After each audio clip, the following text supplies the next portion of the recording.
Hello my dear students, आपका पुनः आज के इस नए वीडियो में स्वागत है। और आज के इस वीडियो में हम कक्षा 10वीं गणित एनसीईआरटी का अध्याय 1 की प्रश्नावली 1.1 का प्रश्न 4 देखने वाले हैं, जो कि है यूक्लिड विभाजन प्रमेय का प्रयोग करके दर्शाइए कि किसी धनात्मक पूर्णांक m के लिए 3m या 3m+1 के रूप का होता है। यहाँ पर यानी कि आपको यूक्लिड विभाजन का प्रयोग करके यह दर्शाना है कि जो धनात्मक पूर्णांक जो m का होता है वह 3m या 3m+1 के रूप का होता है। और यहाँ पर आपको संकेत भी दे दिए कि आपको सवाल किस प्रकार से सोल्व करना है। तो देखिए आप यहाँ पर यह मान लीजिए x कोई धनात्मक पूर्णांक है, तब यह 3q+1 या 3q+2 के रूप में लिखा जा सकता है। इनमें से प्रत्येक का वर्ग लीजिए, है ना। आपको प्रत्येक का वर्ग लेना पड़ेगा दोनों पक्षों में, और इन वर्गों को हम 3m या 3m+1 के रूप में लिख सकते हैं। तो आइए हम इस सवाल को सोल्व करते हैं। तो देखिए यहाँ पर आपको दोनों पदों में 3m और 3m+1 में 3m कॉमन दिख रहा है। तो जो आपको 3 है वह आपका क्या होगा, भाजक होगा। तो मैं यहाँ पर लिख देंगे भाजक, है ना। भाजक बराबर से क्या आ गया आपका 3, है ना। और माना, है ना, यूक्लिड विभाजन प्रमेय में हम भागफल को क्यों मानते हैं, हम भागफल को हम क्यों मानते हैं, यानी कि आप रफ में समझ लिए। आपका भाजक क्या है, 3 है। यदि आप भाज्य 3 को आप भाजक a से भाग देंगे तो उसका भागफल कितना आएगा, q आएगा, और उसका शेषफल कितना आएगा, आपके पास r आ जाएगा। इस प्रकार से आप समझ सकते हैं। तो भागफल क्या है, q है। और यहाँ पर जो धनात्मक पूर्णांक है ना, यहाँ पर आप दे सकते हैं धनात्मक पूर्णांक को हम धनात्मक पूर्णांक, या फिर हम इसे क्या कह सकते हैं, हम इसे भाज्य भी कह सकते हैं। धनात्मक पूर्णांक को हम a मान लेते हैं तथा लास्ट में बचा आपका शेषफल को हम r मान लेते हैं। तो देखिए यूक्लिड विभाजन प्रमेय का सूत्र क्या होता है, भाज्य बराबर से भाजक गुणित भागफल धन शेषफल। तो भाज्य a बराबर से भाजक 3 भागफल q प्लस शेषफल r। ये आप इसे समीकरण 1 नाम दे सकते हैं। अब आप यहां पर समझिएगा, जो r का मान होता है, r का मान यानी शेषफल का मान भाजक के मान से सदैव छोटा होता है।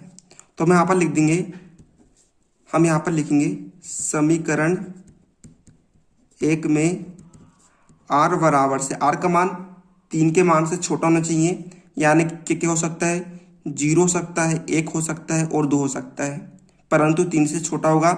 तो r का मान 0, 1, 2 रखने पर, तो सबसे पहले हम समीकरण 1 में r का मान 0 रखते तो क्या आएगा, a बराबर से 3q+0 हो जाएगा। तो हम 0 को लिखते नहीं है। फिर हम समीकरण 1 में r का मान 1 रखेंगे तो 3q, a बराबर 3q प्लस क्या हो जाएगा, 1 हो जाएगा। और इसी प्रकार हम r का मान समीकरण 1 में 2 रखते हैं तो क्या आएगा, a बराबर से 3q+2 हो जाएगा। तो सबसे पहले हम क्या करते हैं, सबसे पहले हम प्रथम स्थिति देखते हैं, है ना।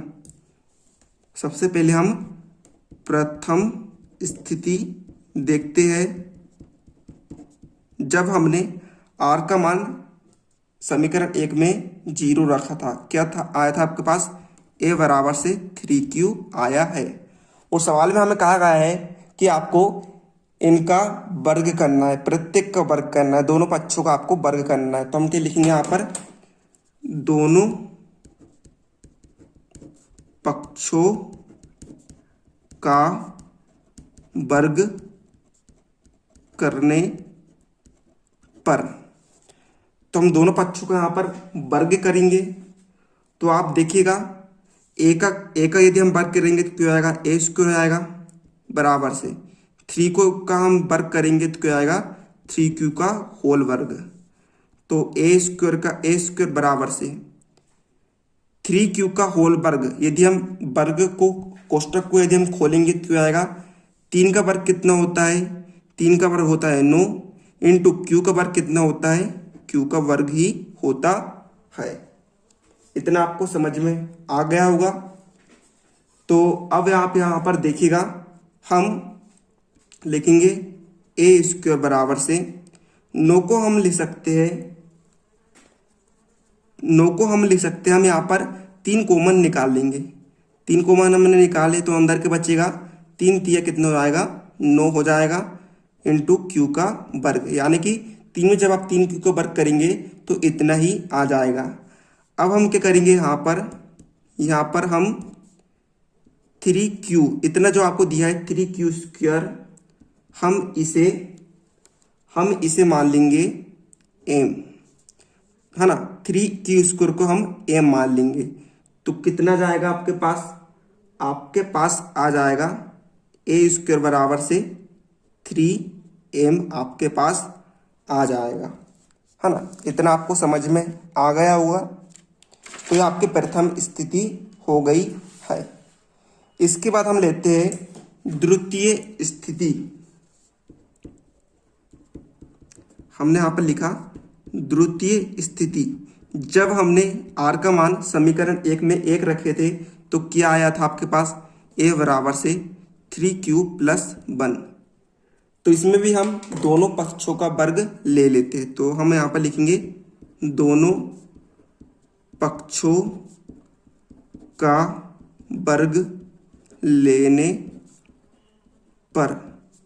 तो आइए हम यहाँ पर दोनों पक्षों का वर्ग ले लेते हैं। तो देखिए क्या हो जाएगा, एक हो जाएगा ए स्क्वायर बराबर से 3q प्लस 1 का हम वर्ग ले लेते हैं।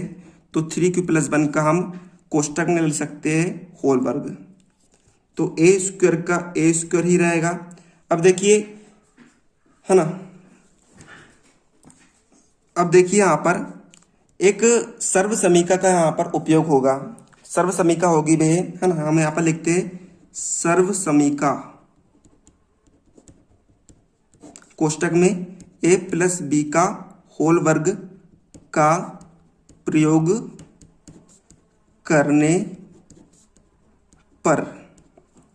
तो देखिएगा क्या हो जाएगा, ए स्क्वायर का तो ए स्क्वायर रहेगा। यहाँ पर सर्व समीका a प्लस बी का होल वर्ग का उपयोग करेंगे हम। तो क्या होती है सर्व समीका, a प्लस बी का होल वर्ग बराबर से होता है a का वर्ग धन b का वर्ग धन 2ab। तो यहाँ पर a का वर्ग तो a का वर्ग रहेगा बराबर से, है ना। तो यहाँ पर देखिएगा a का वर्ग यानी 3q का होल वर्ग धन b का वर्ग, b क्या है इसमें, b को हम 1 मान रहे हैं तो यानी 1 का होल वर्ग धन 2 का 2, a क्या है, a है 3q इंटू b क्या है 1। तो आगे हम इसे सोल्व करते हैं। ए स्क्वायर का ए स्क्वायर, 3 का वर्ग कितना होता है, 3 का वर्ग होता है 9 इंटू क्यू का वर्ग कितना होता है, क्यू का वर्ग धन 1 का वर्ग 1 धन 3 दूनी कितना हो गया, 6 हो गया और क्यू का क्यू हो गया। तो हम इसे जमा कर लिख देते हैं। ए स्क्वायर बराबर से 9q का वर्ग प्लस 6q को हम पहले लिख देते हैं और 1 को हम बाद में लिख देते हैं। तो देखिएगा आप यहाँ पर हम तीनों पदों में, है ना, यहाँ पर हम इन दो पदों में 3 को कॉमन ले सकते हैं। तो हम यहाँ पर 3 को कॉमन ले लेते हैं। तो अंदर के बचेगा 3 तिया 9 q का वर्ग धन 3 दूनी 6q और ये कोष्टक से बाहर हो जाएगा धन का 1, है ना, धन का 1 यहाँ पर बाहर हो जाएगा। तो यहाँ पर हम क्या करेंगे, यहाँ पर हम 3q का वर्ग प्लस 2q को हम m मान लेंगे, है ना, इतने को हम m मान लेंगे। तो कितना क्या हो जाएगा, ए स्क्वायर बराबर से हो जाएगा 3, इसको हमने माने थे m तो यहाँ पर हो जाएगा m प्लस 1। तो ये आपके द्वितीय स्थिति हो जाएगी। उम्मीद है आप सभी को समझ में आ गया होगा। इसके बाद चलिए हम देखते हैं तृतीय स्थिति। तो देखिएगा हम यहाँ पर लिखते हैं तृतीय स्थिति। जब हमने r का मान 2 को हमने समीकरण 1 में रखा था तो क्या आया था आपके पास, ए बराबर से 3q+2। अब यहाँ पर भी हम दोनों पक्षों का वर्ग कर लेते हैं, तो हम यहाँ पर लिखेंगे दोनों पक्षों का वर्ग करने पर। तो देखिएगा ए का वर्ग कितना, ए का हम वर्ग ले लेंगे बराबर से 3q+2 का यदि हम वर्ग करेंगे तो क्या आएगा 3q+2 का होल वर्ग। तो यहाँ पर भी सर्व समीका लग जाएगी आपकी, सर्व समीका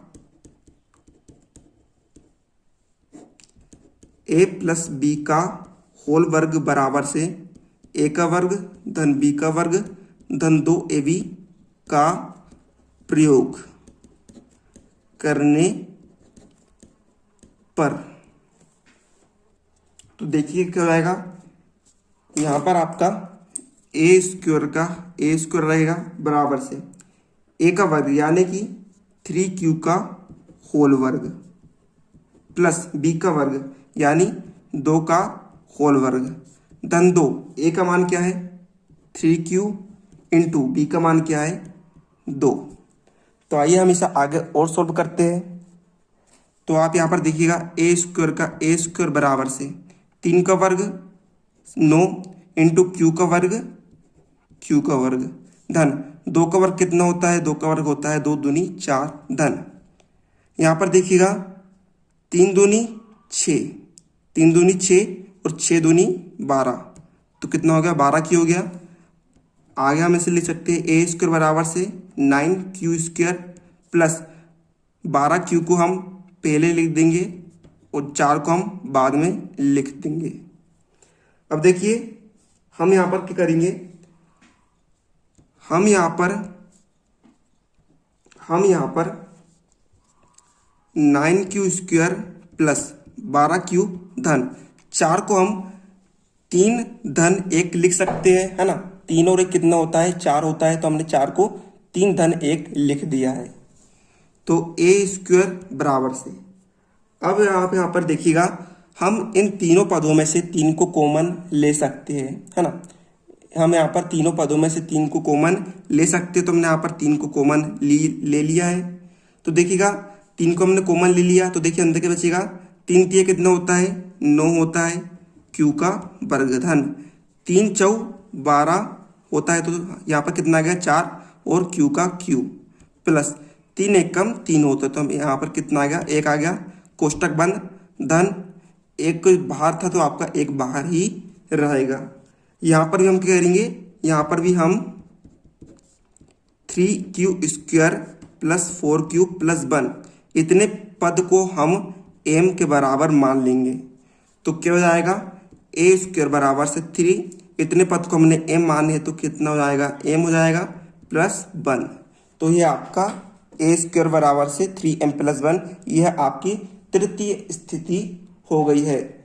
तो देखिए आपके क्रमशः आंसर क्या आए थे, आपके आंसर आए थे a बराबर से 3m या 3m प्लस 1 या तृतीय स्थिति में आपका आंसर आया है 3m प्लस 1।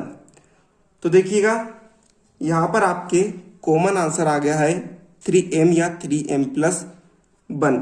तो आपको सवाल में भी यही कहा गया था कि आपको दर्शाना है कि धनात्मक पूर्णांक के लिए 3m के लिए 3m या 3m प्लस 1 के रूप का होता है। तो हम यहाँ पर फाइनल आंसर लिख देंगे कि धनात्मक पूर्णांक 3m, है ना, इससे देखिए 3m या यहाँ पर 3m प्लस 1 दोनों में है, तो हम यहाँ पर किसी एक को ले लेंगे यानी कि कॉमन ले लेंगे, या 3m प्लस 1 के रूप का होता है और यहाँ पर आपका आंसर खत्म हो जाता है। तो उम्मीद है आप सभी को आगे सवाल समझ में आ गया होगा। सबसे पहले आपको प्रथम स्थिति लेना है, फिर द्वितीय, फिर तृतीय, है ना। आर के मान आपने जिस प्रकार रखे हैं और फिर आपको इनके ए स्क्वायर के मान निकाल लेने हैं और फिर एक कॉमन मान आपको निकाल लेना है। तो इस प्रकार से आपका धनात्मक पूर्णांक 3m या 3m प्लस 1 के रूप का होता है, आपका आंसर आ जाएगा। तो उम्मीद आप सभी को समझ में आ गया होगा। इसके नेक्स्ट वीडियो में हम 1.1 का आखिरी सवाल प्रश्न 5 देखेंगे।